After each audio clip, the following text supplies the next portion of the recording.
Rube, the schedule comes out soon. I love when we hit these benchmarks in the season. We just know things are moving along here. Yeah, you ever see that movie with Steve Martin? What's it called? The Jerk. You ever see? I haven't I don't. actually. I don't really make movie references. What are I'm the sure. chances of that? You're I, making a movie reference and I've never seen it. I know Ben's seen it, but Steve Martin. It's.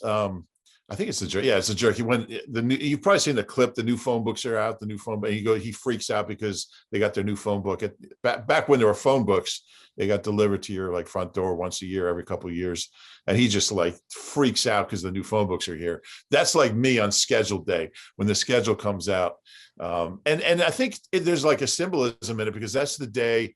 To me, you're going from last year to next year because now that the season takes shape, you know the opener, you know the closer, you know when you're getting the best games. I enjoy scheduled day. It's a lot of fun. Yeah, it is fun. And then we can go win, loss, loss. We can play Right. the game and see how wrong we are. But we want to mention this is the Eagle Eye Podcast, by the way, with Reuben Frank. I'm Dave Zangaro.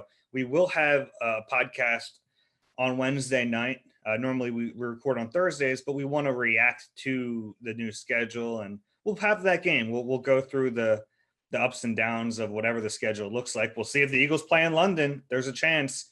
The Falcons, of course, have the game there, and the Eagles are one of the possible opponents. So we'll break all that down on Wednesday. For today, we have quite a bit to get to. Kerryon Johnson, it's our first time getting together since the Eagles claimed him off waivers. We're going to talk about what that means for him, for the Eagles, for the running back room in general. We have some mailbag questions to get to that we have leftovers from last week. And then we're going to rank the position groups. I think we teased it last time and the questions got too long, so we never got to it. But we have that. Hopefully we'll get to that today. We also have JaCoby Stevens, Eagles 6th-round pick, joining us shortly. That should be a really fun interview. But, Rube, I want to start with Kerryon Johnson. Interesting. I mean, this is a former 2nd-round pick, really talented player. There's a reason the Lions cut him. But what do you make of this waiver claim? And do you think he's going to, A, make the team, B, be a significant contributor? These are great questions. And he's a guy that could go either way. And it's you look at his rookie year, I think he broke Barry Sanders' club record for yards per carry by a rookie. So if you break a record by Barry Sanders, people notice that. He was really good. And then, halfway through his 2nd year, he hurt his knee. He wasn't off to a great start. He didn't have a good year last year, and the numbers just haven't been there the last 2 years. They have drafted Swift, and they're pretty well set.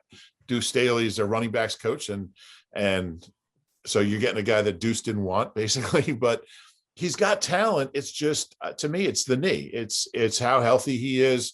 And I looked this up. I know this is a real Rube stat, but back-to-back 3 seasons averaging 3.6 or less. I looked up everybody in the last 20 years that had back-to-back seasons averaging 3.6 or less. And only 4 of 28 guys ever had a good season after that. So generally the point is, and some really good players like Emmitt Smith and Jerome Bettis, Deshaun Foster, Jamal Lewis, Chester Taylor, Rashard Mendenhall, in every case, Doug Martin, in every case, with a couple exceptions, once you hit that spot in your career, you're not coming back. You're not bouncing back. And you see that with running backs. It's really hard to, because generally it means if you have that kind of production, you're either on a really bad team where you have a chance to kind of be a good player again, or healthy or medically, health-wise, you're not the same guy. You're just not the same running back.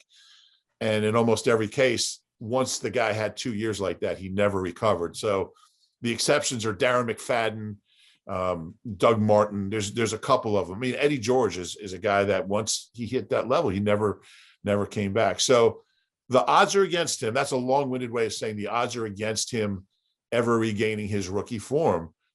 But it is possible. He's going to have, I don't know what role they'll find for him if he does make the team.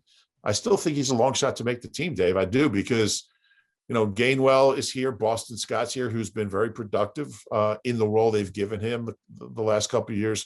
Jordan Howard, I don't know what to make of him, but he's a former Pro Bowler and a 2-time 1,000-yard rusher, and obviously Miles is here. So, and they got some young kids too. They seem to like Holyfield, but we'll see. I think if he can be close to what he was as a rookie, then it's a no lose situation. There's no guaranteed money or anything. It's you bring him in as a waiver claim, and if he makes the team, that's great. If he doesn't, you don't lose anything. So from that standpoint, it's a terrific move. Yeah, I mean, the one thing about him that I think is important to note is still just 23, whereas a lot of those players you were mentioning had obviously body parts breakdown that happens, but a lot of those guys had a bunch of wear and tear from multiple seasons. This guy hasn't had that. I know that the knees are an issue, a clear issue. I mean, he's wearing, I know the last year in Detroit, he was like, yeah, the knee braces, and you never want to hear that from running backs. Like, the knee brace is a part of me, is basically what he said. That's scary, but he's still just 23. So I think there's maybe a little bit better chance that he's able to build up. And there's strength. also some young guys on the list too that I didn't mention because they're not as well known, but you're right. I mean, out of all those guys, you certainly give him a chance just because of a guy that age is going to recover faster, is going to, or recover better. And it's not a chronic thing. You wouldn't think at that age. Although guys like, I don't know. I mean, Jay Ajayi was pretty much washed up at 25, so I mean, knees for running backs are really important. I like the move just because there's nothing to lose, and maybe you get something. And it's really interesting what they're doing at running back. I mean, Doug Peterson didn't care. I mean, I got Miles. I'm good. The running back position is, I mean, they drafted one, they re-signed Jordan Howard, and they acquired this guy on waivers. So they're adding some depth. They still have guys like Killins and Elijah Holyfield, and who I mentioned. There's another young guy who I don't remember, but I'm sure you do. But you're just going to stare at me and not say his name. Is there another young guy? Maybe there's not. Maybe that's it. But anyway, I think it's a good group of backs. I think Gainwell's, the really, I mean, he's kind of the wild card because he could be anywhere from not making a team, which is a long shot, but 5th round pick, you're not a lock, to being a really big part of the offense. We just don't know until we see him and what kind of pro he is and how he picks up blitzes and catches the ball. But it's an interesting group, and I think it's important to get Miles some help because, he's not a guy, we've seen him get hurt. He's not a guy that can really be that, at least ideally be that bell cow 20 carry a game guy. So got some depth and some interesting pieces to support him. Yeah, you look at Howard and Kerryon Johnson, and it's almost like put those guys out in training camp. Whichever one the battery isn't all the way down on, keep him, right? I mean, whichever guy has something left, because they're both talented at a certain point. Jordan Howard had a higher peak, obviously. He was a Pro Bowler, but Kerryon Johnson had, a really good rookie season. So Jordan Howard's a little older, but I think whichever one of those guys is better is going to make the team. And maybe that's simplifying it too much. And maybe they don't even keep 4. There's a chance they can keep 3, have someone on the practice squad because there's still elevations this year. They can play that game with the roster like they did last year. It won't be as easy because you probably won't have COVID list stuff, but you still have elevations from the practice squad. So they can play that game if they want. They can keep 3 running backs. But I look at it like whichever one of these 2 guys you think, all right, he looks better. I think there's something there. He can help us. You keep. And the one thing with Johnson that I really like, he's really good in pass protection. So if you get into these 3rd down situations and you don't feel comfortable having Kenny Gainwell on the field yet, or you'd rather have someone who can protect Jalen Hurts, at least Johnson can do that. If he doesn't do anything else, he's one of the better pass protecting running backs in the league. And that means something. And that's something that gets overlooked a lot. Yeah, no question about it. Assuming he's healthy enough to do it. I mean, that's something you need your knees for and your legs for as well. I'm really curious to see him. He's obviously Detroit, went in another direction and they saw him for 2 years, but sometimes guys just need a new start. And I'm really curious about all these backs. I'm curious to see Gainwell. I'm curious to see Jordan Howard and to see if he's got anything left. Because like you said last time, I mean, he he's only a year removed from a really good first half of the 19 season. And he didn't even have that many carries in Miami. It's tough to say he's washed up based on, what do you have, like 20, 23 carries or something, and then a handful here.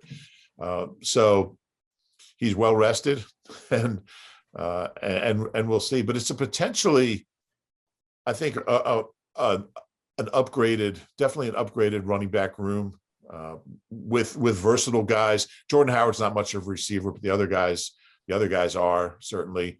I think that's going to be something that is big in this offense that Nick Sirianni wants, is running backs that can catch the ball. Miles did it his rookie year, didn't really do it so much last year. So that's another thing. I wonder how they view Miles as a receiver. If they look at that rookie year, like, I don't think he can get back to that level. He's probably somewhere in between, but I don't think they're necessarily relying on him to be that pass catcher that he was his first year. Yeah, he was really good, and they got some great matchups with him on, with linebackers on him, but he made some really good catches. I mean, that one in the back of the end zone was crazy.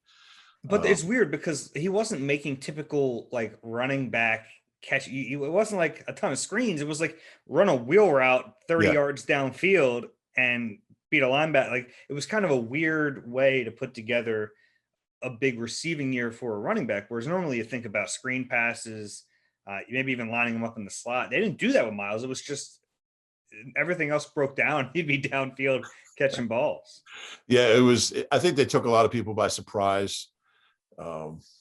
And I mean, he had 500 receiving yards or something. It was crazy, but I think he's pretty good. I think he's a pretty good receiver, but it's a matter of, and I think they're going to have more weapons on offense, so they'll be able to do more things. And I think there'll be some good matchups with the running backs, in coverage. So I think ideally they'd love to see him recapture that receiving form. He just had bunch of drops last year. We have like 6 drops. And I think Carson were never on the same wavelength. Exactly. And I also think I apologize. I know, back to zero. Yeah. When I was on WIP the other night and I mentioned him, and a caller was like, back to zero, Rue, which I really appreciate that. But I also think when you're not healthy, and he was never really, he was banged up and most of the year. I think when you're not healthy, that aspect of your game is going to go. You're just not comfortable, and you're not out there doing the things you're capable of doing. And I think that might account for some of the drops, but we'll see. It's a big year for Miles because he's really good, but can he be great? Will he be great? Will he be a Pro Bowl running back? Will he be an elite running back? The talent's there, but I just don't know. I think he's really good, and it'll be interesting to see if he can take that next step in year 3. Yeah, health is a big part of that. He needs to be healthy to utilize all those tools he has, because he is talented. I think anyone questions his talent. It's just, can he stay healthy? Can he fit in the offense? And we'll see. The one thing that struck me about them claiming Johnson was that, when's the last time the Eagles had this good of a waiver claim spot? It's weird to think, like, whenever there's a team who drops someone, and they might utilize this at final cuts, but they can utilize it throughout, the next few months too. If a good player, like week 6, I think it is. Yeah, then it shuffles based on your record. But they have the 6th spot. So if there are good players who get released, normally it's like, they'll never get to whatever spot the Eagles are in anyway. At number 6, they have a shot to land some of these guys. So when players are cut now, you should pay a little bit more attention. It doesn't mean they're going to start bringing in everyone, but if a player gets released who would fit what they do, there's a chance they could end up with that player. And basically what Dave is saying is that waiver claim order is based on, it's the same as draft order, inverse of your record from the previous year. I think they're tied with the Bengals. I think they alternate with the Bengals on claims with 5 and 6, I think. It's the same as a draft where you alternate picks. But basically, as the 6th worst team, you have 6 priority. So if 10 teams make a waiver claim, whoever has the worst record the previous year gets that player. And that's basically it. And then week 6, the waiver claim priority reverts to the current year's record. I think they'll still have pretty good waiver claim priority at that point, but we'll see. We'll see how that goes. But it's a device to to give the worst teams the best chance to improve. It's for parity, and that's what the league's all about, because that drives TV ratings. The more teams have a chance to be good, the higher the ratings are. So it all kind of goes together. But I'm interested to see Kerryon. Again, he's one of those guys that could go either way. We could see him getting 6 or 8 touches a game, or we could see him not making the team or on the practice squad or not playing. So we just don't know. And I don't think they know either. We'll see. Joining us now on the Eagle Eye podcast, one of the newest Eagles, JaCoby Stevens. JaCoby, how are you? I'm fine. How about you? We're doing well. So it's been a little over a week now since you got drafted. What was that moment like for you, first off? And then what's the last week and change been, knowing that you're now an NFL player? Right. So, I mean, getting drafted and, hearing my name called during, the draft was a big deal. I mean, it's a dream come true. And being able to be this, like I said, this hear my name called. I mean, every kid grows up wanting to be drafted. And that's one of the things that I said I was going to do since I was since I was young. In fact, I bet my grandma that I was going to get drafted. So now she has to hold her end of the bet up. She knows what that is. But come on, you got to give it up. You got to tell us what the bet was. The bet was, I may have been 5 or 6 years old. The bet was that if I made it to the NFL, she has to get a tattoo of the team logos that drafted me on her arm. So now she has to get an eagle tattoo on her shoulder. I told her she had to do it, but she said she's going to hold up to it.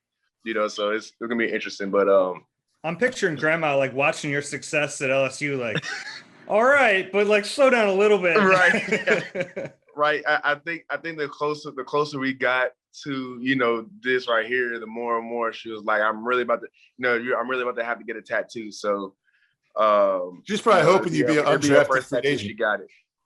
Say it again. She's out there hoping you'd be an undrafted free agent. Right. But so other than that, like I said, it's a dream come true. And it's just transitioning, it's at the end of the day, after that day, it's a job. So it's getting ready for, right now we have rookie mini camp starting this weekend. So it's getting ready for that, learning the playbook, making sure my body is healthy and ready to go. Because, when we start up, next weekend is, we may get like a couple of weeks off in June and July, and then we're headed for off season into the season. So that's one of the things that I've been just transitioning to, is just learning the playbook and making sure my body is ready to for that. How prepared do you feel for what you're about to face? You played at the highest level in college, but NFL is a different animal. How prepared mentally and physically are you for what's about to come? Yeah, I think that I'm very prepared for the NFL level. Like you said, I played in the SEC. I played in the SEC West, and literally, in this draft class, I want to say the SEC broke the record on all the people that got drafted. So, when you look at multiple, when you look at rosters, it's a SEC-driven roster. So, I played against NFL talent for my 4 years at LSU. So that makes me have to study like an NFL player, prepare like an NFL player. And like I said, this, through and through for those 4 years, it was an opportunity to prepare myself for this moment right here. That's why we all go to college to prepare. I'm on, for those college experiences, but to prepare ourselves to be ready for the NFL level. So, like I said, I think I had a good teaching tool at LSU, and just take the things that I've learned there, take the things that I've learned, even in high school, and apply them in this opportunity here. Have you had a chance to, obviously in the pre-draft process, you're talking to coaches and scouts, a bunch of people. Do you remember what your communication was like with the Eagles, who you talked to, and what you think about now getting a chance to play for them? Yeah, so I talked with Coach Nick, the linebackers coach, and really and truly, what we did, we just went over install, and we just went over just kind of some of the basic, like a basic call that they had, just to see my recall, just to see, oh, how can I pick up certain things, just my level of IQ of football. And, getting off that Zoom meeting, I think I left him very impressed. It was actually one of my later Zoom meetings in the process. So it's pretty cool to get drafted by them because, our relationship was really fresh. It was new. I mean, they probably did a lot of background work on me that I didn't even know of. But for me and Coach Nick to talk, and then I want to say a week and a half later, I get a phone call from Mr. Howie, and I get drafted by the Eagles. So now it's time to go down there and get to work. So it was a pretty cool experience. I got to ask you about coming into LSU as a freshman and the talent level. I mean, you get there. I'm thinking Darius Geis is there, Clyde Edwards-Helaire is there, Justin Jefferson, who's not even playing yet. You're a wide receiver with him. You're in the wide receiving room with him. DJ Chark is there, who was a second-round pick, really good player. I mean, the talent level is crazy. And you played at a high level in high school. But what was that like, just kind of getting to college and, you're away from home for the first time, away from Murfreesboro and all this talent? Did you feel like you fit in right away, or was that kind of a process? Well, for me, talent-wise, physically, and even mentally, I knew I fit in. I knew the things that I bring to the table. I brought to the table in that situation. This God-given ability, I knew I fit in. That's one thing I really wasn't worried about. Mentally, I don't think, for me, I wasn't ever nervous about me not being a student of the game, because I was a student of the game very early in the process of me going to LSU. The only thing that I think really and truly, when I look back in my career, the only thing that really held me back was this fine-tuning technique, fine-tuning footwork. I mean, in high school, I really never really focused on one position. I was basically just kind of all over the place. I played where it was needed in high school. So I was kind of, the fundamentals of playing one position. That's where I guess I wasn't as developed as everybody else. But in terms of just talent-wise and mentally, I think, talking to Coach Moffitt and talking to some of the strength and conditioning coaches there, I was one of the more explosive athletes that came through LSU. So you get to the point where you're playing a bunch and then you end up becoming a starter. And then last year you wear number 7. For people who aren't familiar with LSU, that's a big deal. Right. 7 and 18 are kind of the two important numbers there. Try to explain that to people, what the number 7 means, not just to you, but to the whole program. I mean, I can start off with the program. I mean, it's easy to tell you what it means by the people who wore it. I mean, you have the Grant Delpit, you have Tyrann Mathieu, Patrick Peterson, Leonard Fournette, DJ Chark. Those are the guys that wore 7. And if you don't know what 7 means to LSU off of those names, then you're not paying attention to football in general. But for me, what number 7 meant is it was just an opportunity. It was an opportunity to do the same thing, to be a playmaker on the field, but also it was an opportunity to wear a number that to somebody that I idolized today, and that was Patrick Peterson. In middle school, I really cherished looking at Patrick Peterson just play on the field, and then and how he carried himself off the field. So Coach O gave me an opportunity to wear that number. I jumped at it because it meant a lot for me, to be able to wear that, wear the number that I wore in high school and wore in middle school because of Patrick Peterson. Do you know we get to wear in the NFL yet? I know, but they told me not to say. So it's a secret. It's a secret between me and the organization until they, release it. Are you happy with it? We'll go with that. Yeah, I'm happy with it. I mean, at the end of the day, I'm happy to get a jersey. The number stuff, you can brand a number, you can make a number personable to you, But at the end, at the end of the day, you need to be happy that you have a job at this point. Well, we'll see you out there on the field on Friday. We'll figure out what number you're wearing. You mentioned Grant Delpit. I wanted to ask you about him, if he's a guy. I guess he was a year ahead of you. We was the same year. He just left early, so he left his junior year, and I left my senior. Yeah. Okay. What was it like playing with him, and what did you learn from him, and kind of just watching him and being around him all those couple of years? Yeah, playing with Grant was a cool experience because, like I said, I think he's a guy that he's one of the best guys that I've seen that can track a football from the middle of the field. His range is ridiculous, and I think that he's somebody that, recovering from his injury, he's somebody that's going to put a lot of people on notice. I think a lot of people forgot about him his rookie year, just maybe because he just couldn't play. But I think, I think the Browns got themselves a big steal. I know he went in the second round, but I think the Browns got themselves a really good player. We've talked about you and this idea of positionless football, because the Eagles are listing you as a linebacker. You obviously played safety in college, and there are lines, I guess, but they're kind of fluid, right? I mean, is that how you kind of view the role you're going to have here? Yeah, I mean, I played safety at LSU, and and really and truly it was just a label. Because really and truly, from my understanding, I'm doing it's kind of the same thing in a sense. I'm playing multiple positions. In certain situations, there's going to be a lot of, like you said, a lot of crossover in certain things. But at the end of the day, it's all about matchups. Sometimes you have a linebacker one-on-one with a running back, or how offenses work today. They try to get a receiver lined up one-on-one with a linebacker, or vice versa. You have a safety lined up with a running back. I mean, all those positions is really and truly getting to the point where it's all about matchups in the passing game. Offensive coordinators are trying to figure out, how can I get my best player on a player that's not normally in his position.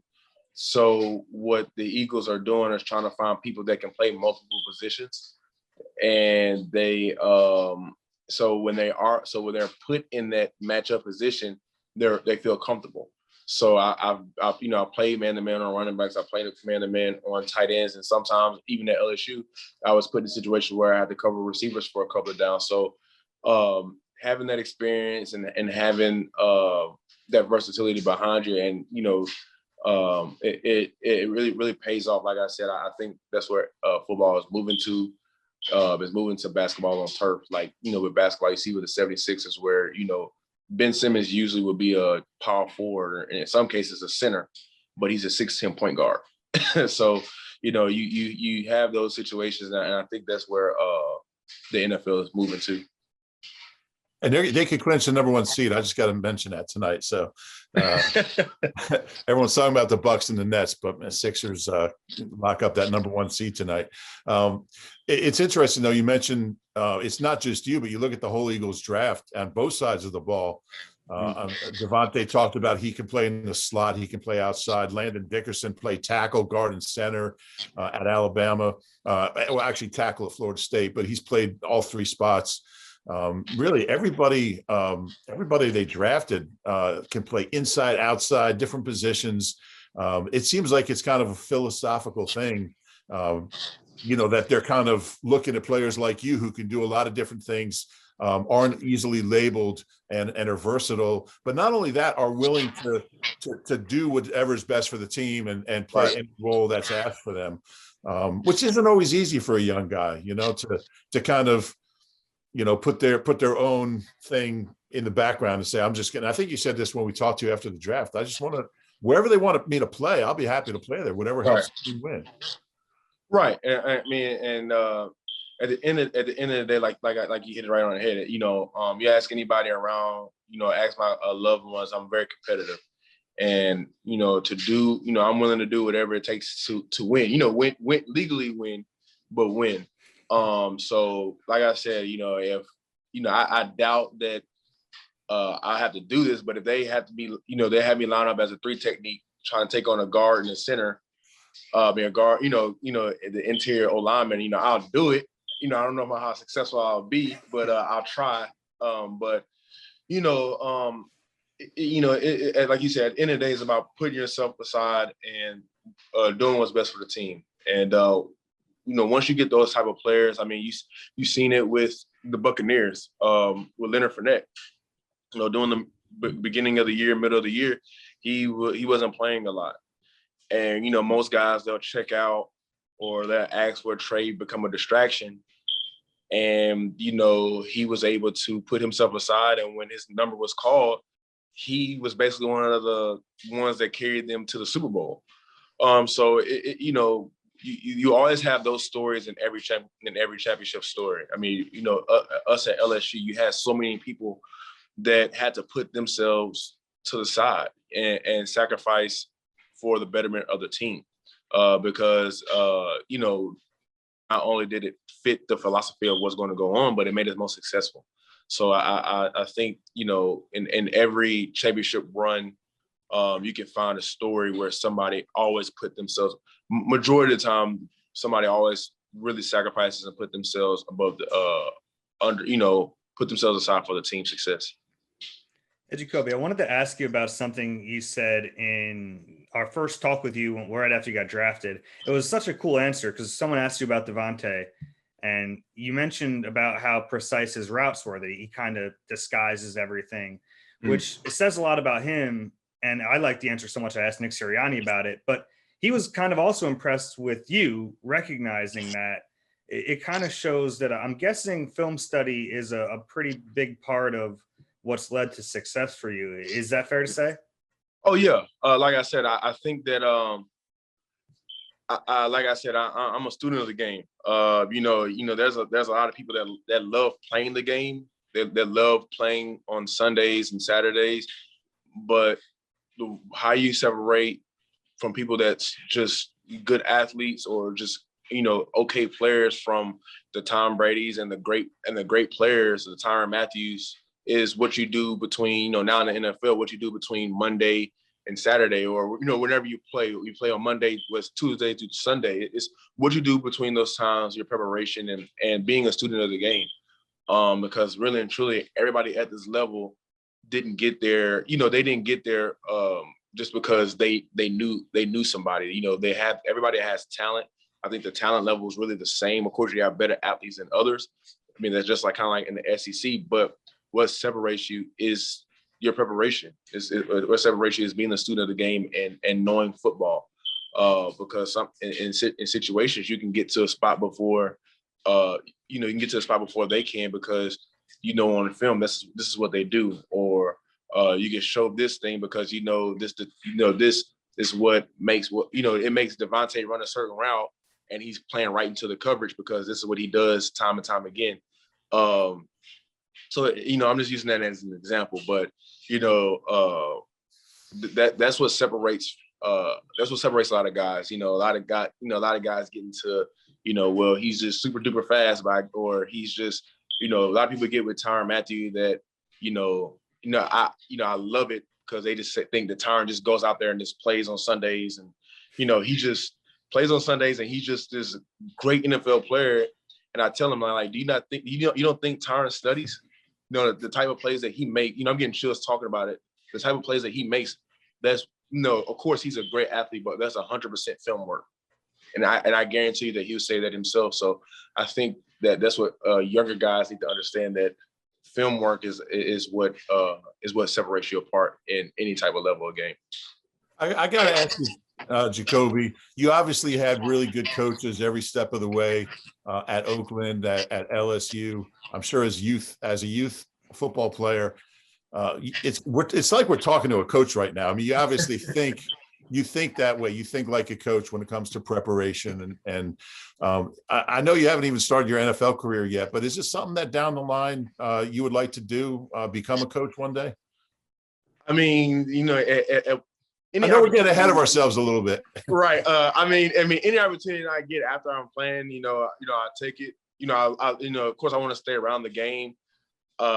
People joke that I can be a commentator after my career and I can be a coach. So I'm just happy that I have some type of jobs already lined up after my career. So I'm just gonna take it. and be happy with it. And hopefully, I have a long career. So down the road, I can call those people on that. Yeah, Well, I'm we'll waiting let to you be get coach so you don't take my job. Well, I'm not looking to take anybody's jobs in that sense. But like I said, I'm glad to have those opportunities. Yeah, we'll let you get started with your playing career here first, and we wish you all the luck in the world. Good luck this weekend at rookie camp, and then after that, then you'll get the veterans here, and then it'll become a lot of fun. Right. Thank you. That was a lot of fun. I really like that kid. He seems like you can tell why the Eagles like him. Yeah, I mean, the kid's doing an interview with two guys he doesn't even know, and he's getting chills just talking. I mean, it's like you got to love this kid. He's an interesting talent. I mean, if he came out after that championship season when LSU won the championship in 19, I mean, he's a higher pick, and he didn't have as good a year. They moved his, he played a little out of position last year. LSU did not have a good year, and his draft stock suffered. But he's an interesting guy and has a chance to be a player. It's gonna be fun to watch him. Yeah, I wanted to ask him about it, but if he hadn't seen it, it would have been weird and kind of awkward. But did you ever see that clip with Belichick talking with Ed Reed on that, like the NFL Network's 100th special, about the one play he like it was like a double bluff on the field, and Belichick called it like the most amazing play he's ever seen a free safety make, and Ed Reed like faked one way, so he's running and he knows that I think it was Brady or Peyton. It was like one of these great quarterbacks was throwing the other way if you looked him off. So Ed Reed like double bluffed, ran, and then just turned mid-play and sprinted to where he knew the football was going to go and picked him off. And Belichick's like, I don't even know how he did that. And it was all film study, but it's funny. People think that guys who get to the NFL know how to study film and are good at it and they care. It's not true. I mean, a lot of guys don't really get to that level until they get to the NFL. So to hear him talk about Tyrann Mathieu giving him chills is pretty cool. Yeah, and I earned new respect early on in my career watching film with Seth Joyner at the vet down in the dungeon there for hours. He really, I can't say he taught me how to watch film, but I certainly earned newfound respect for all these guys just for the level of detail, the diligence, and the patience and the attention that goes into it. It's not like sitting down and watching The Jerk with Steve Martin. It's a real art into itself, and it certainly sounds like JaCoby's got that part down already. You getting royalties from The Jerk or something? Like every time you mention it, a 2-cent check shows up in the mail? That's like my book, The 50 Greatest Plays in Eagles History. Like every 3 months, I get a check for like 42 cents, 58 cents, 12 cents. So I'm saving them all up, and we'll have a Eagle Eye podcast pizza party in about 50 years. All right. Well, thank you to JaCoby. That was really cool. We wanted to get into some leftover. I did not root for that kid, right? Yeah, absolutely. Kind of a long shot, 6th-round pick, position or number 224. And I think he's going to make the team, and we'll see. We'll see how he does. All right. So I wanted to get into some of these questions. Let me pull this up here. We left off with a question about the link and having fans back this season, which was a good way to leave last week. But this week, this one is from Brad Coe. I hope that's how you say your name. I'd like to see how we sign a veteran cornerback to play on the outside so Maddox can go back to the slot. I'd be surprised if our 4th rounder is good enough to start this year. That's Zach McPherson. How do you see Howie pursuing this role? Yeah, we've talked about some of the names, and that list is getting shorter. Are you convinced he's going to sign a veteran? Because the names are going off the board, and he's not making a move. Could they? I still think they're not done. You would think. He's hinted at it too much. He has. I mean, he spent all of draft weekend saying, well, we're not, this isn't the final roster. There's more than one way to skin a cat. Yeah. I don't think he's done. Whether it's a trade or free agency, I think they're going to add a corner. I think what you said last week might come out to be true just about trading. And I just wonder if Ertz is going to be part of a deal that brings him a cornerback, and if that's what he's working on. Because he brought up Darby. Mm-hmm. He brought up Darby on his own before the 2017 season, and that wasn't until August. That was during training camp. And all of a sudden, Jordan Matthews is gone, and Ronald Darby is there. So the fact that Howie brought that up kind of tells you he's thinking trade, and he's right. I mean, there's 4 months to go till the season starts, so something's up. Something's definitely up, but it might not be a free agent. It might be a trade. Maybe they want to see Zach McPherson. Maybe they want to just see how he looks in training camp. If he looks lost, then maybe they're like, oh man. Or maybe he looks great, and they're like, maybe the pressure's not there to get one. Man, I don't know. Rookie corners, that's a tough position in this division. You can see, I would worry about, you throw a guy to the Wolves like that, a 4th-round pick, I would really worry. I mean, even Lito and Sheldon didn't start as rookies. They started a couple of games late in the year.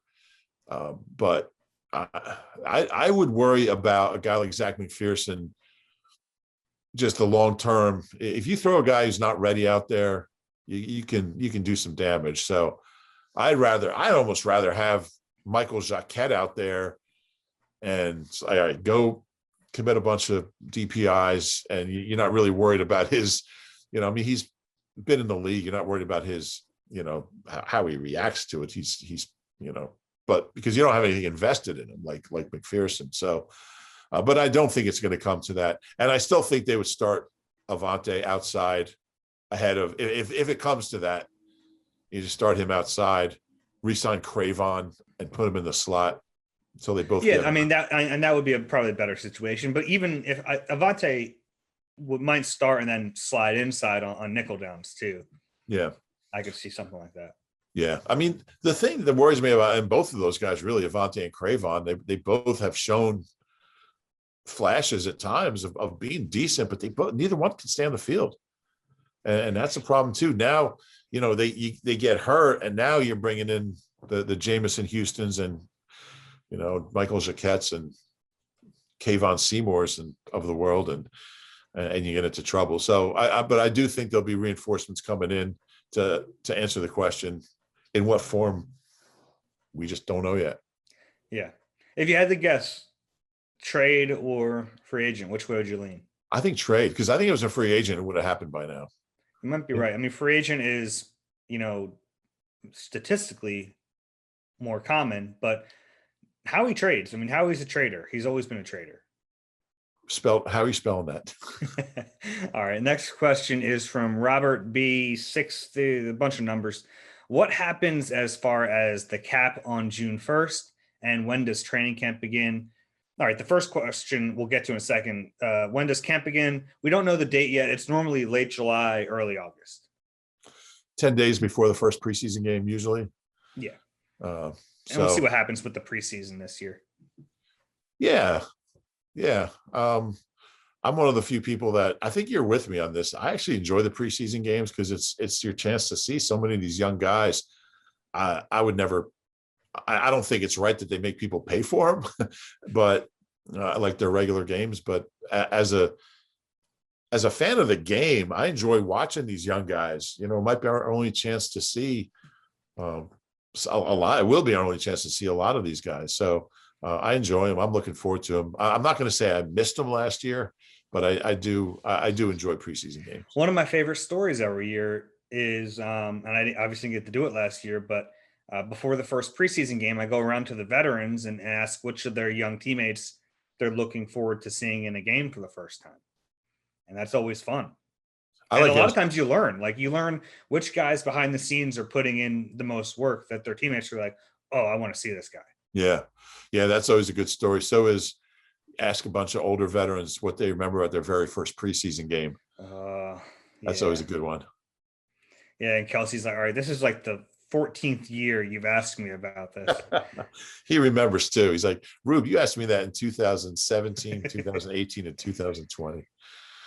June 1st. I don't want to get too inside baseball here, but basically it allows you to spread money to the following season.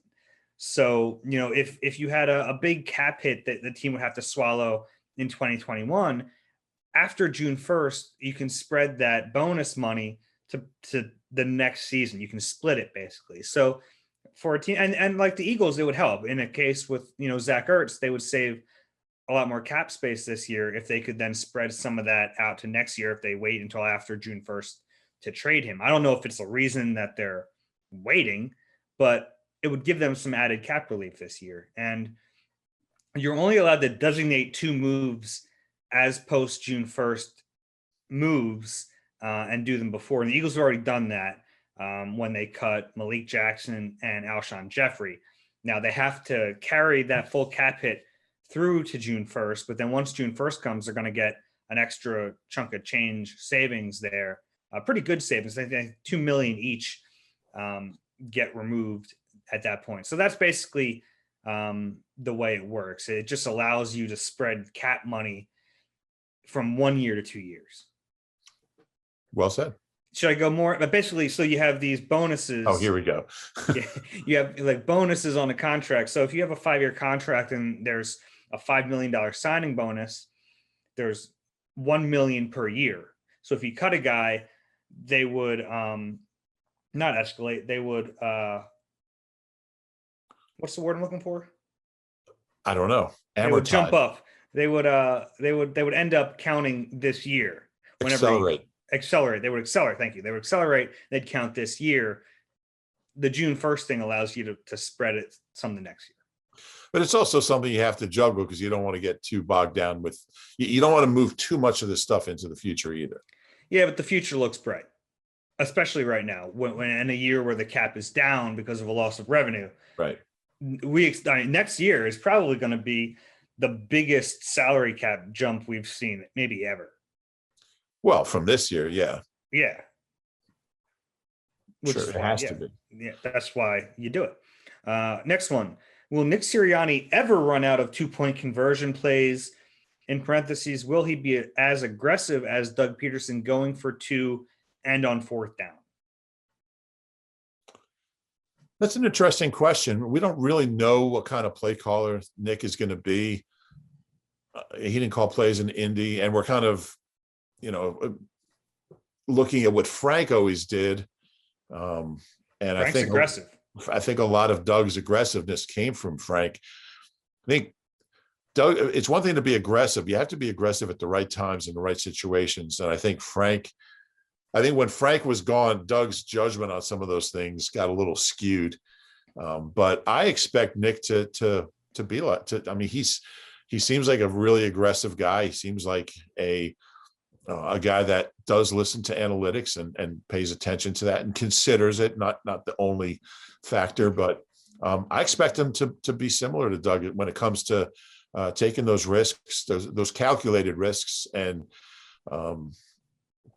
doing that kind of aggressive stuff. I think he will. Yeah, I think you hit on a big point there was the analytics, because as long as Jeffrey's the owner, the head coach better care about analytics. That's the world he wants his head coach in. And a lot of the things that Doug did that we perceived as aggressive weren't. I mean, they were in traditional sense of conventional knowledge, but based on the analytics the Eagles have, they should go for it in those situations. So he was kind of following what that department says and what the numbers bear out.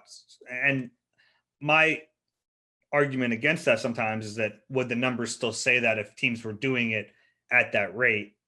Because whatever, but you start getting into too deep of a conversation there. But a lot of that wasn't just Doug saying, I got a feeling about this, I want to go for it on 2. I'm going to go for 2 here. A lot of that was, the numbers say you should go for 2 here, Doug. And Doug was like, all right, I'll go for 2.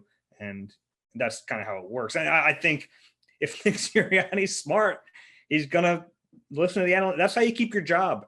You listen to the analytics department here. Yeah, I also think there's got to be room for your gut instinct, for the Charlie Manuel way of baseball. Just, I don't like the way he's swinging the bat. I'm just going to have him bunt. I just think there's room for that too. And I think that's a really tricky thing, is balancing your instincts with what the analytics people are telling you here. And that's I think Doug did a masterful job of that in 17 of balancing that. And there were times where he went against the analytics, and I can't imagine any analytics said, throw to the backup quarterback with your undrafted tight end. But, on fourth down, just before halftime of a Super Bowl. But I think, that's the trick is balancing those two things in a way that makes sense. Well, that's the thing. There's so many variables that can't be accounted for when you're talking about analytics. So if the numbers say to go for it on fourth down here, you watched an Eagles offense last year. Like, do the numbers say for this offense? Like right. This offense with Suo Peta and Nate Herbig and Matt Brett Pryor Toth. out there, Brett Toth. I mean, do the analytics say for this team? Because I think the analytics say like a normal team, not this shell of a team. So I think you have to, you're right. The feel matters. And it's like, is the offense good enough to get this done right now? And sometimes it wasn't. Yeah. And you also have, the coach has, and this goes back to the first part of his question, which is sarcastic, but you have to have fourth down plays or whatever, or two-point conversion plays. You have to have the plays. I mean, because all the analytics is a distillation of the averages of those situations. So if you don't have a good play, it doesn't mean, like, if there's an 80% chance it's going to work, but you don't have a good play for it, it's not going to work 4 out of 5 times. It's just not going to work. So that's definitely a factor too. But I would expect Nick to be very prepared for those situations. Okay, a couple more questions here. This one is from Apple. I thought it was Apple Josh, but it's Apple JOOSH. So Apple Juice, like Apple Juice. Yeah. Okay, Apple Juice. Okay. If Watson, Deshaun Watson, gets his legal issues cleared within the next couple months, do you think it's possible Howie makes a trade for him without giving Hurts a season to prove himself? In parentheses, Apple Juice says, I don't want this to happen, by the way. With Howie, I would say yes. I would say anything's possible. I'm not sure. I don't think it's going to happen. I think his legal problems are too entangled or too, I don't think they're going to get resolved in time. And I'm not making any comment about whether, about his, guilt or not. I just don't know. I'm not familiar enough with the case, but I don't think this whole thing can be resolved in time for him to go to another team this year. We'll see. But with Howie, like you said earlier, anything's possible. He will explore everything. Whether it's Aaron Rodgers, Russell Wilson, Deshaun Watson, Joe Montana, Tom Brady. I don't know if Joe has another one left in him. Bobby Hoying. I mean, he will explore everything. And that's one thing about him. He won't leave any stone unturned, and doesn't mean he's going to make the right decision, but he'll explore everything. So for most people, I would say no, but for Howie, I would say don't ever rule anything out. Yeah, I'm with you. I don't think the Watson situation is going to be resolved to the point where he can get traded this offseason. Now, next offseason, we'll see.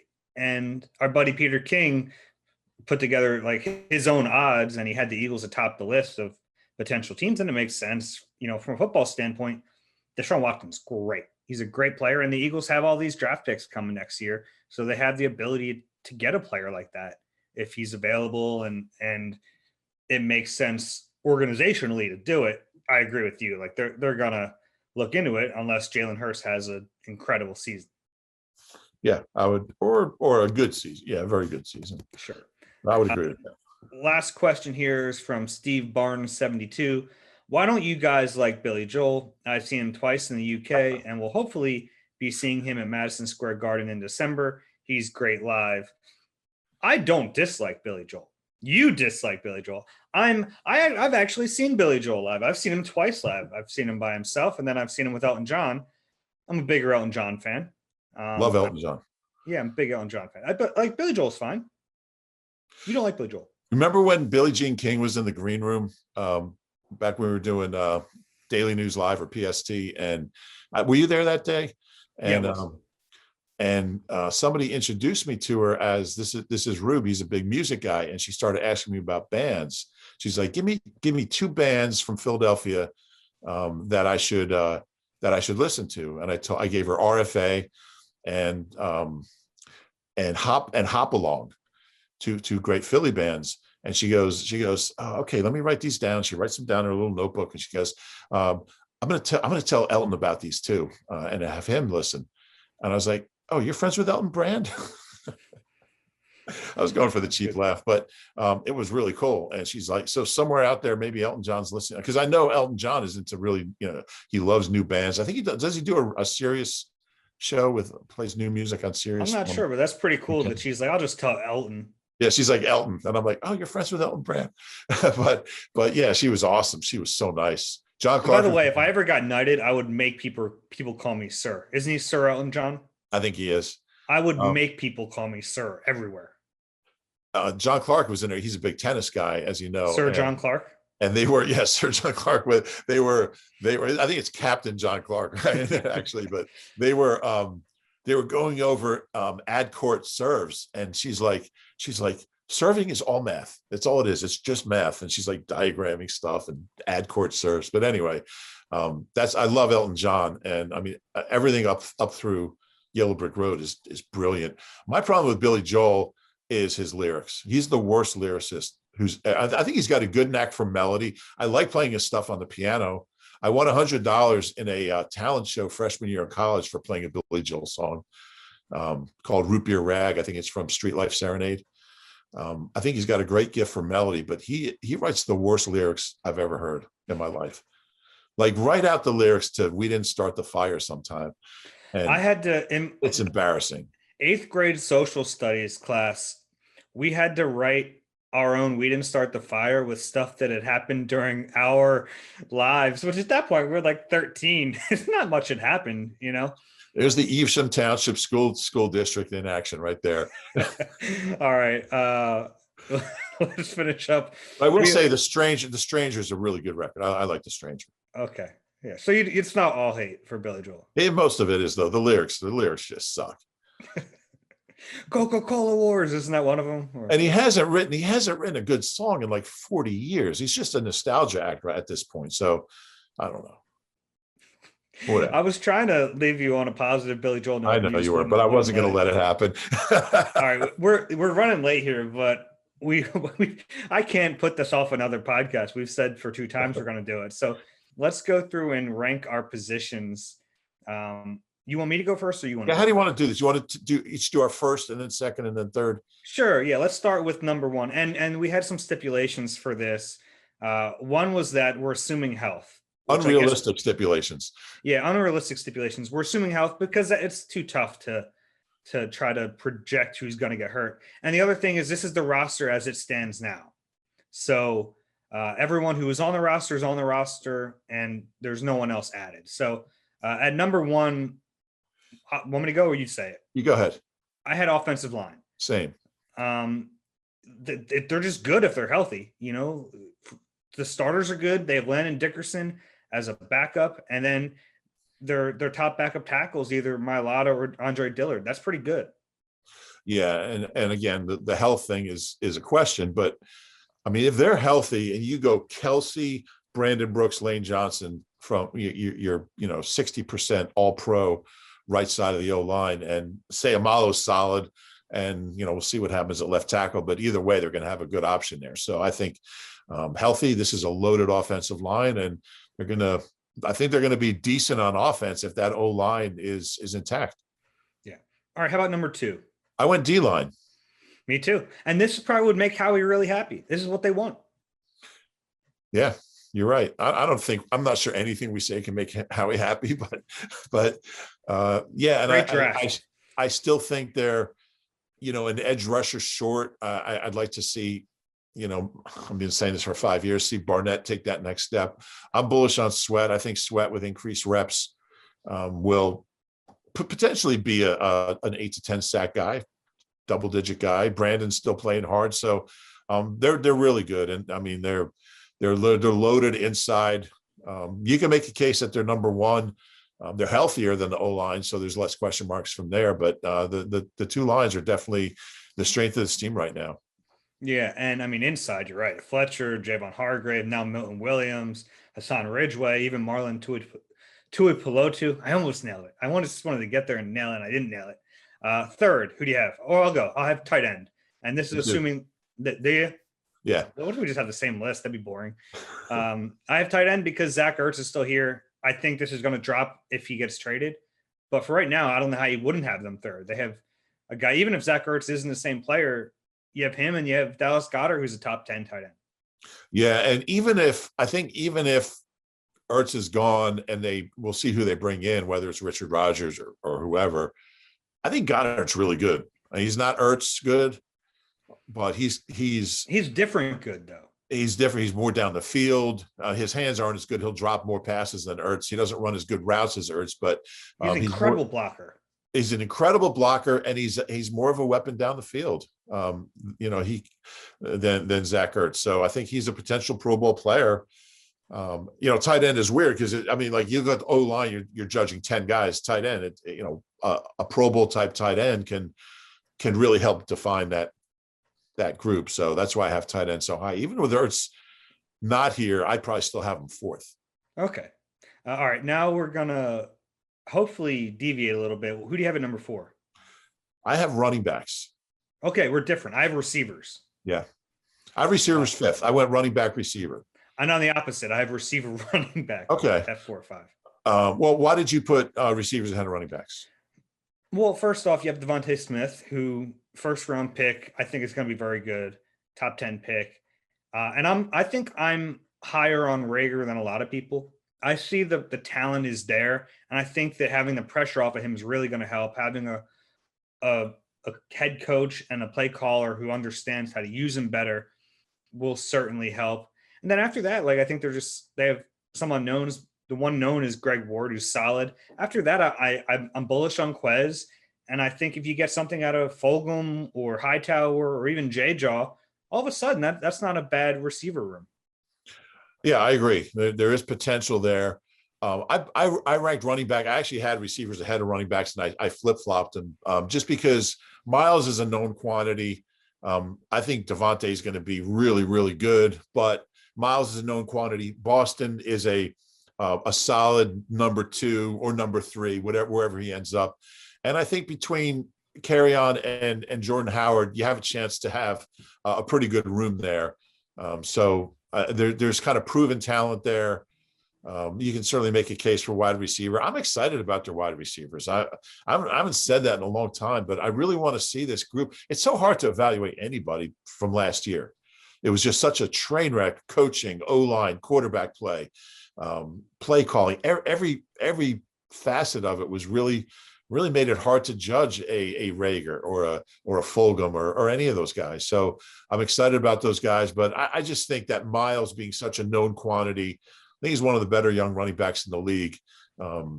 Devontae so far is potential, and there's a ton of it, but that got me to put running backs just ahead of wide receiver. I get it. All right, let's go to 6. I have quarterback. Same. Oh man, we are thinking too similarly here. It was tough to put quarterback somewhere because I don't really know what Jalen Hurts is. I think he's good. I think he's maybe above average.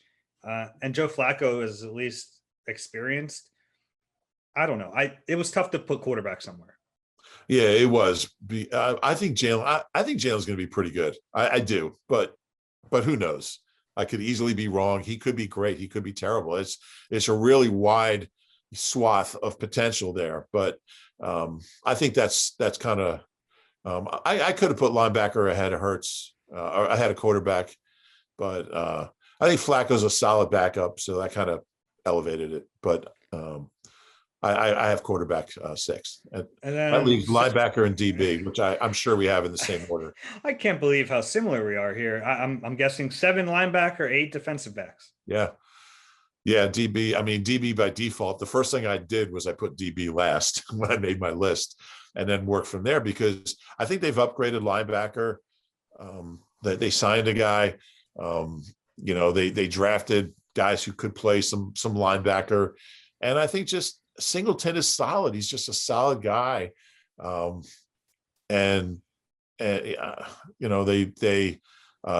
Edwards has started some games. He has some strengths, and I'm excited to see Davion Taylor, see what he can do in year 2. Never played last year, which bothered me. I wanted to see him.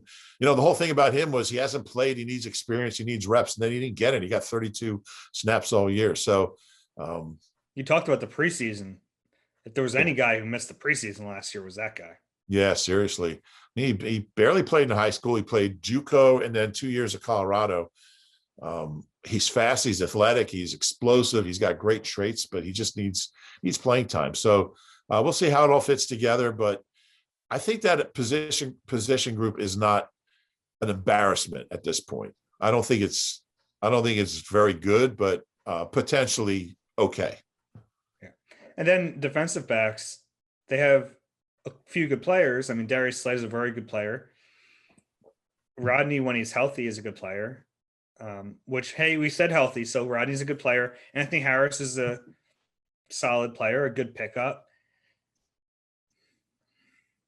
And that's it.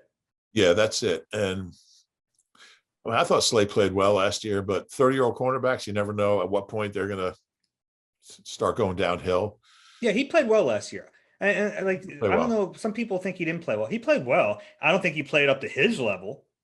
I don't think he was like an elite corner, and I think that's what they brought him here to be. But I thought he played well. Yeah. Yeah, I give him a B. I think he'll probably give himself a B. He might give himself a C. Maybe. I mean, like the games, he had tough matchups against premier corners, which on one hand is like, yeah, that's of course he had. Well, on the other hand, it's like you're allowed to win too. And I think he would admit that. Yeah. Yeah. So that secondary is scary right now. We'll see what they do. We'll see how the rookie contributes. Well, a couple rookies.